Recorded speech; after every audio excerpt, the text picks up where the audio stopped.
years ago, Apple released one of its most impressive laptops it's ever made with the M1 MacBook Air.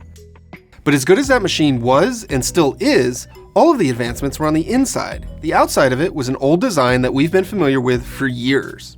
Now Apple has released a brand new Air with a complete redesign that brings the outside up to speed with how impressive the inside is. Plus, it's got the latest M2 chip for even better performance than before. There are some buts though, and the big one is this new Air is $200 more expensive than the older one, starting at $1199. Plus, with the M1 Air still being produced, you can find sales and deals on it quite easily, which pushes the price gap between the two even further, while the real-world performance difference might not be as much as you might think. So let's dive in. I'm here to tell you, the wedge is gone. The new Air is the same thickness in the front as it is in the back. Some people might be bummed that Apple's moved away from this iconic MacBook Air shape, but I'm not one of them. I think this new design is fantastic and exactly what Apple needed to do. It's modern and sleek and just really nice to look at. That is, unless you get this new midnight color. This new color is quite beautiful. It's got a blue-black finish that changes in the light, but as soon as you touch it, it gets covered in nasty fingerprints, and if you're anything like me, those will drive you batty. Apple's far from the only company to face this problem on dark-colored laptops. I'm looking at you, Razer. But if that's something that will bother you, go with one of the other colors. I've also got the new silver gold starlight color here, and it stays fingerprint-free without issue. Though the wedge shape is gone, the new Air is remarkably thin. In fact, it's even thinner than the older model. It's hard to convey in words just how thin this computer is, but as soon as you open it and start typing on it, you'll notice it. The bottom half is barely thicker than an iPad. The new Air is also slightly lighter than the old one, at 2.7 pounds versus 2.8. Now this is far from the lightest computer you can buy, but it's certainly light enough that toting it around wherever I need to go isn't a problem. But since this is an Apple computer we're talking about here, that thinner profile and lighter weight doesn't make the new Air feel flimsy or weak. It's just as well built and sturdy feeling as the rest of Apple's MacBook line, and I don't foresee any bending or durability issues here. This is just a really nice computer to hold and use. With this new design, Apple has basically changed every aspect of the Air, right down to its ports and charging configuration. It's got the resurrected MagSafe charging that debuted on the MacBook Pro 14 and 16 last year, and it's just as nice here as it was there. You even get a color-matched cable in the box. Take that, MacBook Pro. Since the Air can now charge over MagSafe, you effectively get an extra port because you don't have to use one of the two Thunderbolt ports for charging anymore, though you can if you want. Unfortunately, it's still just two ports, and they are both on the left-hand side. I'd really have loved some ports on the right side, and while I know it would never happen, a USB-A port is still super useful in this, the 2022nd year of our dongle. Alas, this USB hub is staying in my bag. Also, Apple's still limiting external displays to just one here, so if you like to plug your laptop into two monitors, you'll need to step up to the 14-inch MacBook Pro or find some other workaround. Let's talk about chargers real quick, because in a very uncharacteristic fashion, Apple's actually giving you a choice here. The base model Air comes with the same 30-watt USB-C brick we've been familiar with forever. But if you get the step-up model, you can choose between a 35-watt charger with two USB-C ports on it, or a larger 67-watt brick that has one port and can fast charge the Air to 50% in about 30 minutes. My review unit came with the 2-port charger, and it's fine, but I'd probably opt for the 67-watt brick for the ability to fast charge even though it's physically a little bigger. With the Air plugged into the 35-watt charger, it gained an average of about 25% battery in 30 minutes. The bigger charger would be about twice as fast as that, and the 35-watt charger speed will drop to half of its already slower pace when I've got my iPhone plugged into it at the same time. I wish that Apple had just put two ports on the bigger brick, but there are a lot of third-party chargers that are smaller, faster, and cheaper than what Apple sells, and they work just fine with the Air's MagSafe cable. If you look down at the Air's deck, you'll probably notice that it doesn't have any speaker grills like virtually every other MacBook has. Instead, the speakers are integrated between the keyboard and the display for a cleaner look. There's 4 speakers in there, 2 woofers and 2 tweeters, and they support Apple's spatial audio technology. The side-by-side against the M1 Air, they sound a little bit better, with maybe a little less hollow sounding or echoey sound to them at full volume. But the difference really isn't huge. Or my ears are just old and I can't tell anymore. But I can tell you that they aren't on the level of the MacBook Pro 14 or 16's bassy, thumpy speakers. But they're still excellent for video calls, watching TV shows and movies, or whatever else you might want to listen to on a thin and light laptop like this. Plus, there's fortunately still a 3.5mm headphone jack for wired audio. Last note on the design here, the branding. If you look closely, and maybe if you have an older Air to compare side by side, you'll notice that the Apple logo on the lid is about 30% bigger than before. But at the same time, the new Air doesn't have MacBook Air printed anywhere on it. It's not under the screen, it's not on the bottom panel, it's nowhere. You'll just have to trust me that this is in fact the new MacBook Air and not some other laptop model.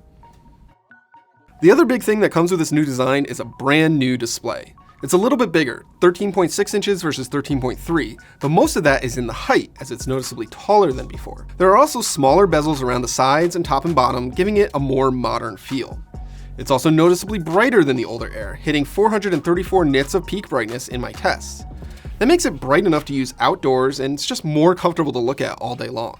It makes the screen feel more roomy, less cramped, and just more comfortable to work on without making the computer so much bigger or bulkier. It is not as impressive as the mini LED screens you get on the MacBook Pro 14 or 16, but it's a certain improvement over the old Air's display and better than what you get on the 13-inch MacBook Pro M2. But this display now comes with a notch, just like the MacBook Pro 14 and 16. And let me tell you, I hate the notch on my own 14-inch Pro, and I hate it on this thing. It's not because it's ugly or distracting, it's because it completely messes up how I use the menu bar on a Mac. See, I love menu bar apps. I've got ones for clocks, calendars, tasks, system monitoring, and a bunch of other utilities. But the notch takes up enough space that a lot of my menu bar apps just don't show up anymore. There are, ironically, other menu bar apps you can use to make this workable. Bartender happens to work best for my needs, but it's annoying that a third-party app is necessary to make Apple's own design usable here. Fortunately, inside that notch is a new 1080p webcam that's so much better than the crappy 720p camera on the older Air models and the current M2 MacBook Pro. It's got better color, contrast, more detail, it just really looks great for video calls. While we're on the topic of video calls, the MacBook Air's 3-mic array really sounds great. It's got great noise cancellation and clear audio. No complaints. Alright, that's all the new stuff on the outside, but Apple's also made some updates to the internals here. My review unit is a $1,499 configuration with 8GB of RAM and 512 gigs of storage. It's probably the right spec for most people, which I'll get into in a bit. The main update here is it has the new M2 ARM chip, which is also in the MacBook Pro 13 that Monica recently reviewed. In the base Air, it has 8 CPU cores and 8 GPU cores. In the model I've got here, it's got 10 GPU cores, same as the 13-inch Pro, and 2 more than you could get in the M1 Air. But while the Pro is a little thicker and has a fan, the Air is thin and sleek and it doesn't have a fan. It's a perfectly silent computer, but the lack of fan and thinner design makes the M2 chip perform noticeably worse in benchmark testing. It doesn't really take much to get the system to throttle back the power being sent to the chip and slow its speeds down to keep temperatures manageable. Here, you can see the impact of that in our test results of the multi-core Cinebench 23 benchmark. It also shows up in other stress tests, like when we're using Premiere Pro for video editing or exporting a lot of raw photos from Lightroom. The Air is just noticeably slower at these things than the Pro. The bottom of the computer also gets considerably warm doing these tests.